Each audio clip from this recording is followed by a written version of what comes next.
د اسلامي معلوماتو لپاره اسلامي معلومات پښتو یوټیوب چینل سبسکرایب کړئ او سره په خوا کې بیل آیکن باندې هم کلیک کړئ.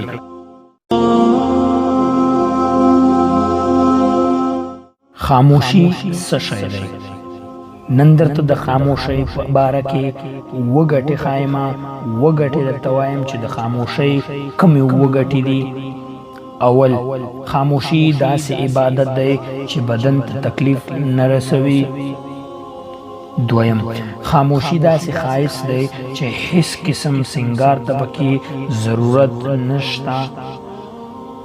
دریم، خاموشي داسې کلا یا کور دی چې هیڅ ساتونکی ضرورت ورته نه لري. د خاموشۍ له امله کرام الکاتبین ملائکې آرام وي. پنځم، خاموشي د جاهل لپاره راز او د عالم لپاره زینت دی. شپږم، خاموشي یو داسې بې نیازي ده چې هیڅ چا ته پکې ضرورت نه وي.